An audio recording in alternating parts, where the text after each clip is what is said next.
Soulmate with Brian.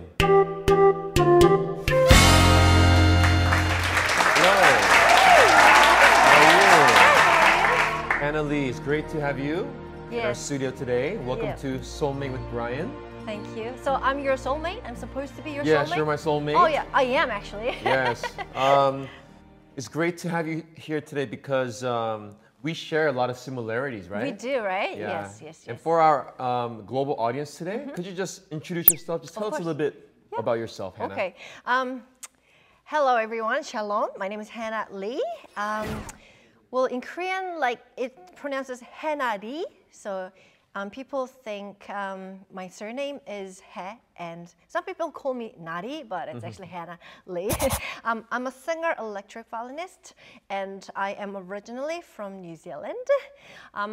So I've been ministering in Korea for 11 years, and then I went back to New Zealand 5 years ago, and I wanted to come back so bad, but because of COVID, I just couldn't make it back to Korea. So it's been 4 to 5 years since I was last back, and it's been about 7 years since I last saw you, right? Yeah. Yeah. So I praise God using my talent, singing, praise, and performing on the violin, on the hoverboard, the world's unique electric violinist playing on the hoverboard. I want to ask you about the hoverboard. The hoverboard. How did you start using the hoverboard and playing that violin on the hoverboard? I can't even say it, hoverboard, but just tell us about that.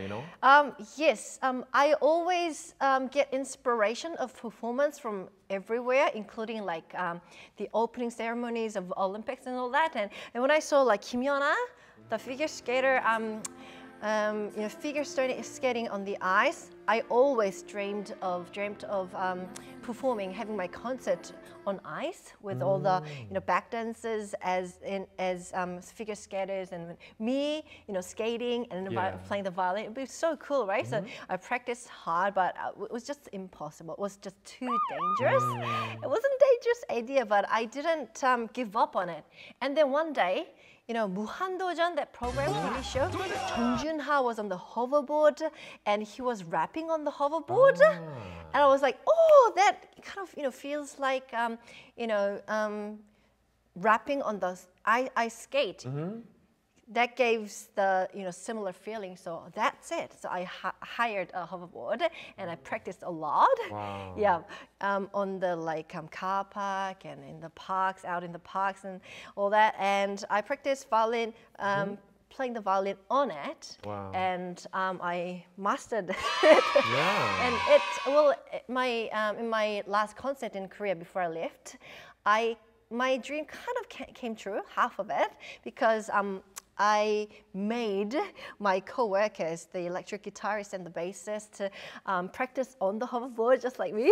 And then 3 of us performed on the hoverboard, just like, playing in the ice, on the ice. Did you ever fall down? When I was practicing, yes, I did so many times. I mean, have you ever tried? I don't want to try. Yeah, you should not. That's for you, Hannah, not for me. I'm getting older now, so. I mean, it's impossible even to actually balance yourself on the hoverboard from the first place. Wait, so it's very I'm not really dangerous. familiar with the hoverboard. So it's so what's on the bottom? Are there wheels or what? No wheels. So wheels on the sides. On the side, okay. Yeah. And the platform, like it's really flat, and you put the feet on the platform, and then you have to control with the weight of yourself. So if you want to go forward, you have to put your weight towards the front. And then if you want to go backwards to the back. Does it move by its, how does it move though? So I have to control it with So my you can feet. go forward and backwards? Yeah, and then, Wow. make curves and stuff. And that was my dream, and half of it came true. Yes. Yeah, I have another dream, you know what? What else?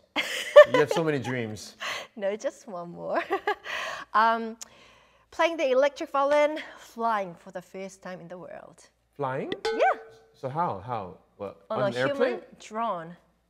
Drone? On a drone, In the yes. sky? In the sky, yeah. Are you serious? Yeah, of course. Wow. I mean, there are some people doing it above the sea because it's really dangerous. But someone will develop it and make it perfect so I can. Maybe Elon Musk, right? Yeah. So, yeah, my dream, another dream is to fly as I play. So I asked you to introduce yourself, and you have so many dreams, and it's hard to call you one specific thing, right? You're an electric violinist. You use a hoverboard. You're gonna fly in the air soon. Yeah. You're also a singer. You're also an author. You're also a mother. You're also a what else? Dancer. A dancer, yes, yes, I can say. But you are an entertainer, but yet for the glory of God. For the glory of God, of course. My first, or I guess my next question is, Right. so what brought you back to Korea this time around? Because you're living in New Zealand right now. Yes, yes, yes. What brought you back? Well, before I left back to New Zealand, I was performing too many times, and my schedule was just crazy, and because where we go, like churches and to schools, mission schools, and like army bases, the monitor environment isn't so good, and when I can't hear myself, I ought to use too much pressure on my right arm. Oh, really? Because I do fast and vigorous music, right? So I go, and I hurt myself for a long time. Yeah. So I didn't get any treatment, and then my right arm was used up. It was in pain every time I performed after. So I wanted to go back to New Zealand to take a rest. But then, because of COVID, right, kind of you couldn't stopped come me. back for a while. Yes. But during my break, my good God gave me the present, which was my daughter. So I got pregnant, and that's when I became the author, when I wrote the book. And then, because COVID is almost over in New Zealand, everywhere in the world, right? I prayed, and God brought me back to Korea. Just for a short time, but just for 5 weeks. Yeah. But I'll have to go back to New Zealand. Right. But I will be coming back and forth from time to time now. So because me living in America before, in Korea back and forth, I know the pros and cons, right? Right. Korea is just so busy, right? So busy. Especially for artists like ourselves. Right. Yes. Even as Christian artists, we're so busy, right? We're busy, yes. But I'm assuming maybe in New Zealand you're more maybe laid back. Yeah. Just tell us a little bit about the advantages or the blessings that you've experienced in New Zealand. Okay. Population is just so small. Oh, really? Yeah, compared to Korea, it's so small. And because of that small population, like during COVID, there were many death rate. There wasn't a high death rate, and they just blocked the border, and we were like the safest country. So we were kind of safe and free from COVID because there aren't many people around, so it's really like natural, friendly environment. And the air is just so fresh and so much less traffic jam, for sure. So it's really a good country to raise your kids. Yeah. To raise kids, yeah. Yeah. Your kid as well. How about spiritually? Spiritually, well, for you, or I guess for the country, it's maybe different, but right. You just share a little bit about that. Yeah, I mean, national anthem consisted of this lyric. Goes, God defend New Zealand. So it's like 하느님, like in Korea, it's God, actually God, our God. So it was a country that sent out the most missionaries out, right? 30 years ago. Oh, 30 years ago, okay. Yeah, but now because of the social welfare and so laid back and nature and great living. Good environment, people are leaving churches now, and churches are being sold to restaurants and bars and clubs and stuff, which is really sad. So people are now leaving churches. There aren't many young people in the church anymore, and it's really sad. So spiritually, I don't think it's a good country to live in. It's very ironic, because the better a country becomes and is great to live in, right? We lose side of faith, God, right? and we don't need God. We don't need God. You know, and actually because of that, I'm kind of worried about Korea as well. Korea you know? as well, right? Yeah. Korea has excelled in, all over the world with K-pop and Yes, K-drama yes, and K-food, and but it feels like we're going the same path as New Zealand. yes, losing yes. our next generation.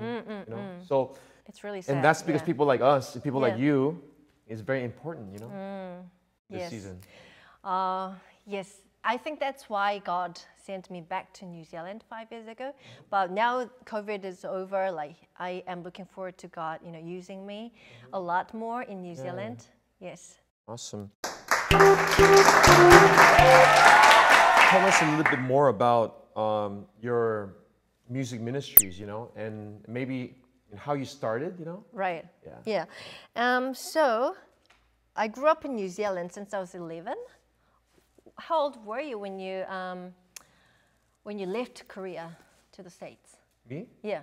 I was 4 years old 4. in Korean age. Right. I went All to right. Korea. So you were I was younger. about 3 in American 3. age. Oh, Yeah. okay. Yeah, I was 11.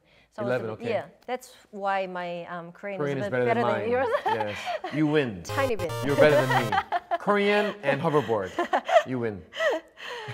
Well, And violin. I'm sorry. And you're older. You win. Oh yeah, yeah. Right. And we're mature, and you're the head of all the organizations, and wow, it's amazing. But no hoverboard. Don't even try. Yeah, I won't try. When you were 11 years old. Yes. So my teenage was a bit tough, fighting over racism, all that. Really? Yeah, yes, it was really bad. So, but that's when God actually came to me and touched my heart, and He showed me that He really did exist. And when I lost my identity, He told me, "You're neither New Zealander nor Korean. You belong to me. You're God's daughter." That was my ultimate identity. Yes, amen. So that's when I first had that encounter with God. And when was that? Around what age? As a teenager? Yeah, 17-ish, yes. And then after I finished all my studies, I wanted to use my talent, musical talent, my violin skills to glorify God.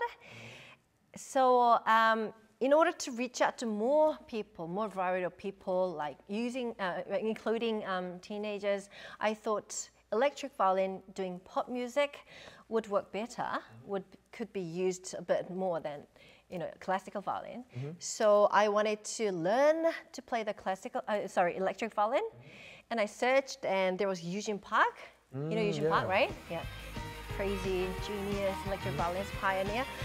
So I got in touch with him. Oh, you did? Yeah, with his manager first. And then he said, "Oh, come along to Korea. You can just play along with Eugene Park and learn from him." So I came out to Korea to play with him, to learn from him.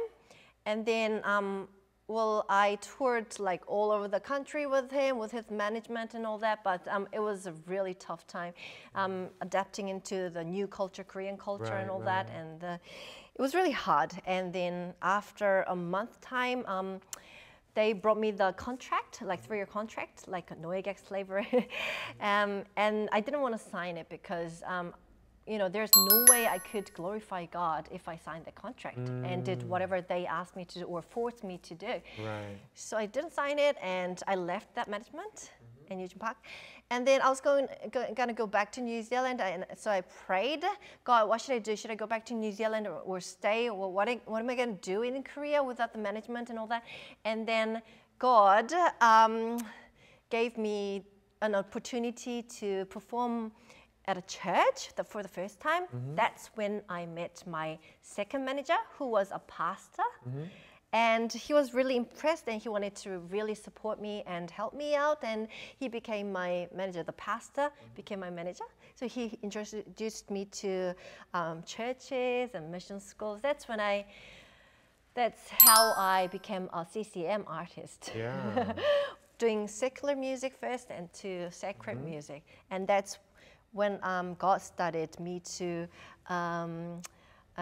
be his artist, be his musician, and be the gospel sharer. Wow, that's amazing because a lot of people they just want to do secular, right? They just want to, be more famous and be known by like everyone, right? Everyone, and that's not a bad thing, obviously. God can use that. Right. But that was my first intention.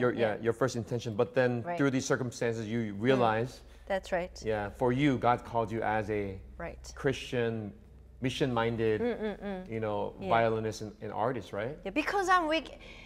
God knew exactly how I would turn out if I did secular music and like became famous and earned you would not more like money. return my phone call.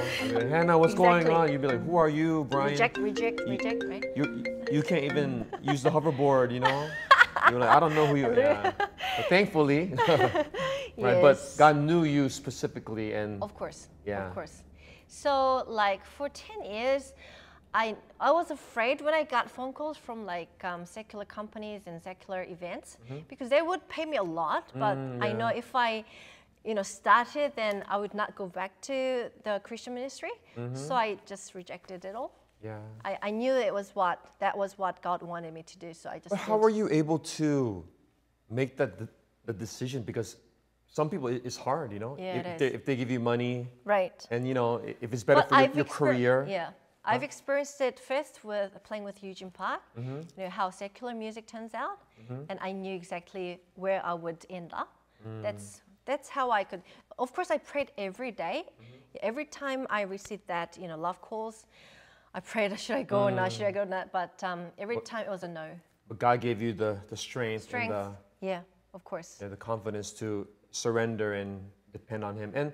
Right. And thankfully, right, praise God, God's led you on an amazing journey. God's blessed you to be a blessing. He has, of course.